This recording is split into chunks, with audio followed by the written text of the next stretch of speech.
So yun, what's up mga ka-VIP natin dyan. So nandito yung lingkod ngayon sa bundok ng Makiling. Ayan, umuwi tayo kung dun sa parents ni Commander.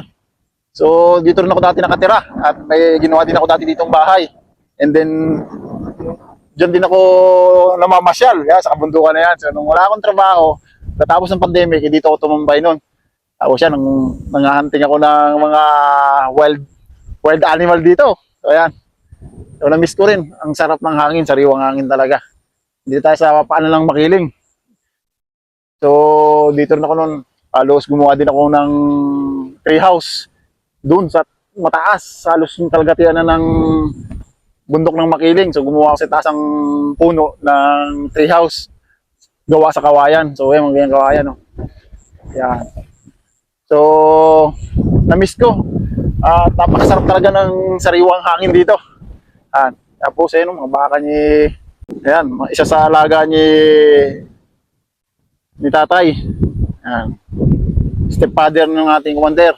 At ito naman yung daan papunta doon sa sinasabi nilang White House kay Malbar. Ayan. And then ayan na po. Ito yung ginagawang highway papuntang Bicol. Ayan. Dati nung ako dumadaan dito noon 2019, napakasukal pa nito, nakakatakot dumaan dito. Pero ngayon, ayan na. Clear na at ayun pa, tuloy pa rin. No?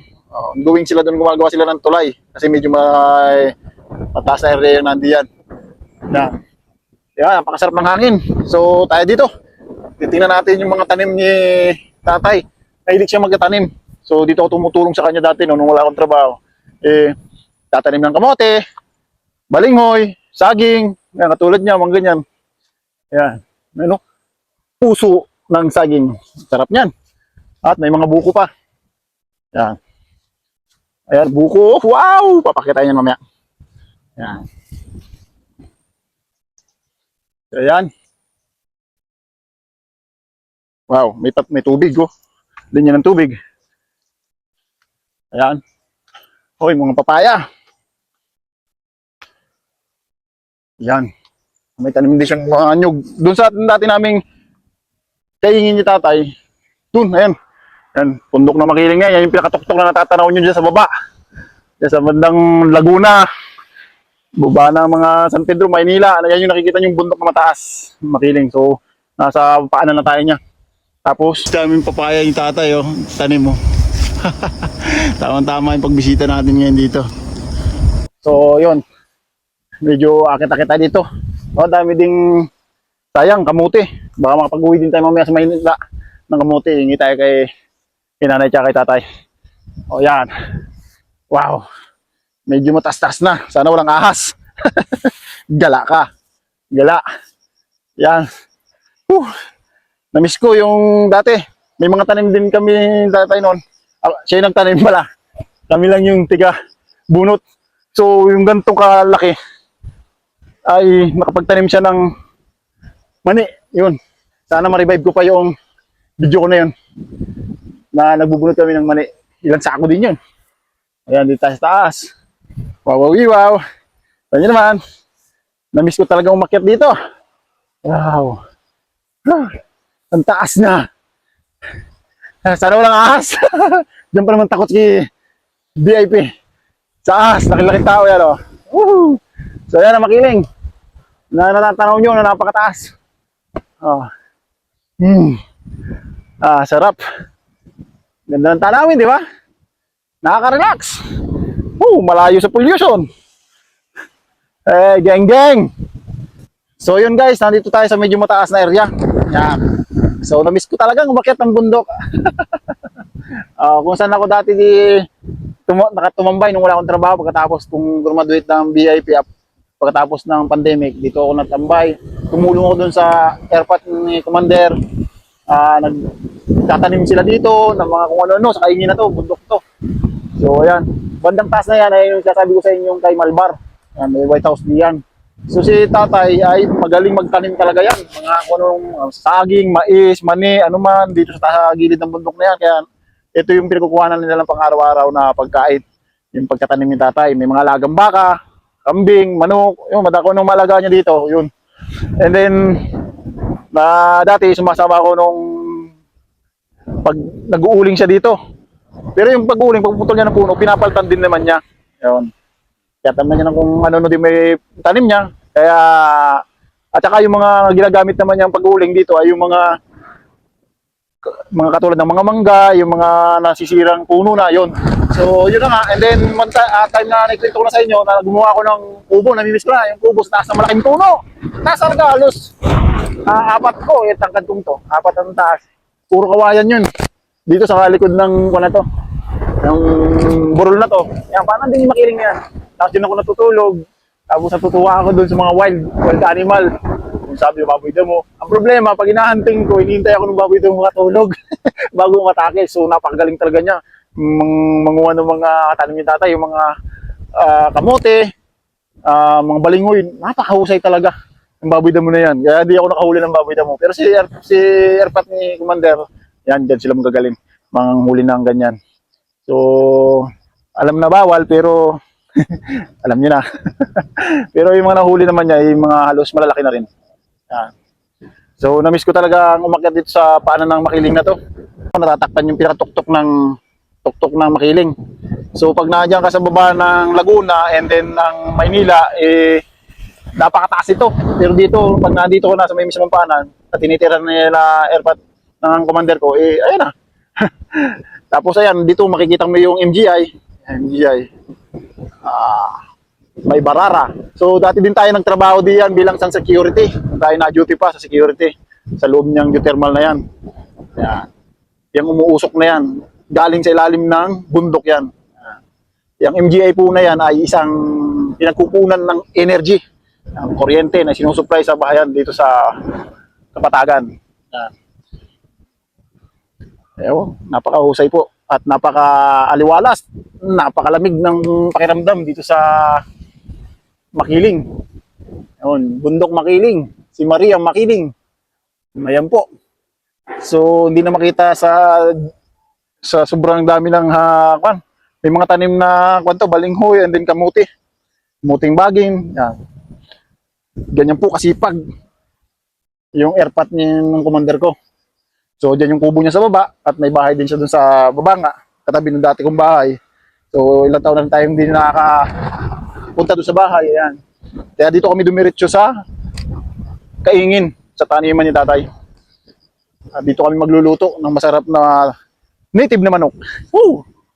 Napakasarap ng native na manok. Sarap umigop ng sabaw mamaya. Aray ko! Woo!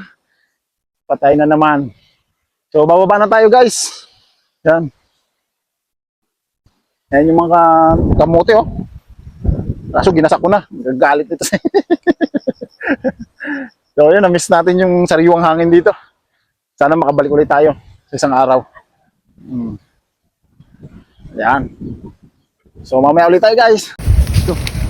So guys, makuha naman tayo ng buko. Dito. Alin ka dito ang mga ganda-gandang buko. So, ayatin muna natin kumuha ng isang piraso.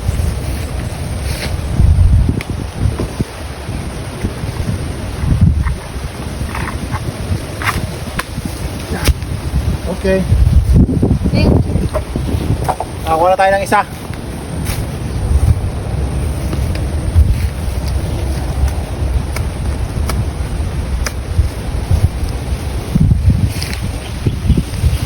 Naulan. Tingnan natin kung okay pa.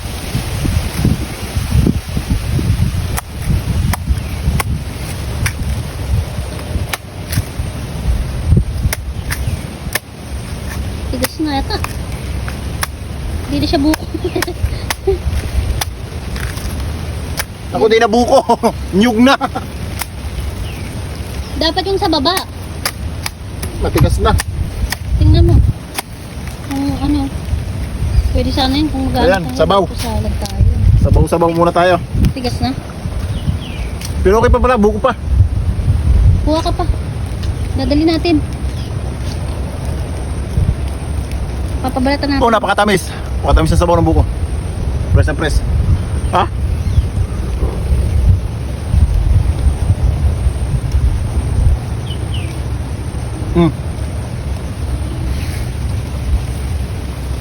So kukuha pa ako. Kukunin ko na yung isang balaybay na yon. Ayun oh. Yung isang balaybay na yan, kukunin ko na. Hopya. Ako, abuli tayo na may-ari nito.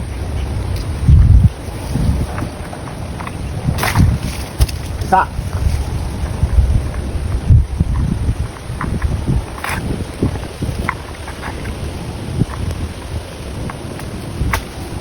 Dalawa.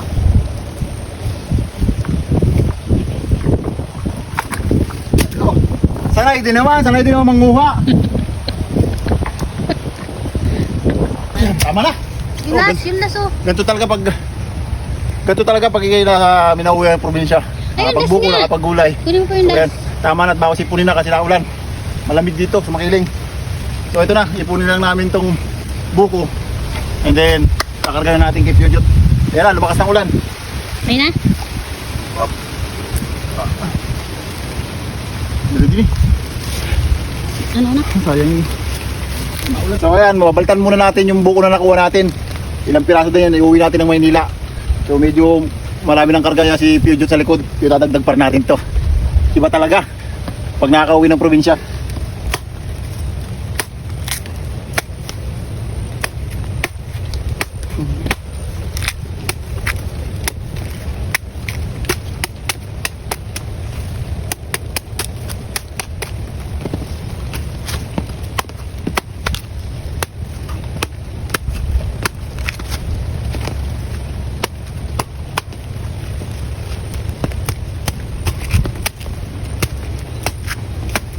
So gaganto-gantoy lang natin siya para hindi masyadong daming once madaming hindi mabultos sa basak yan.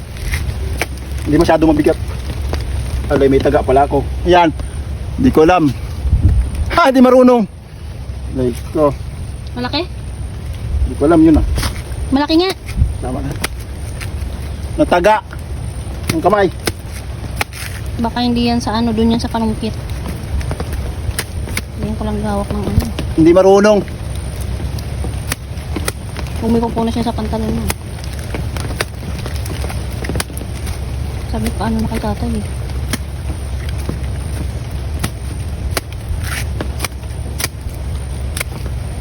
Dali na natin iba. Tapos tayo niya mamayang hapon pa. Kami yan. Okay na?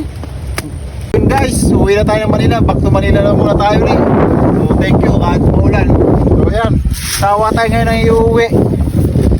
Sawa tayo ng papaya. May buko tayo. Napakadaming saging. Meron tayong mga balinghoy. Ayan, tsaka ubi. Ayan, papaya natin oh, mga hinog na. Tapos yung pinabaho ni tatay na nitin. Doon natin lulutuin to. Ayan, yung mga nitin. So yan, sawa tayo ngayon ng iuwi. So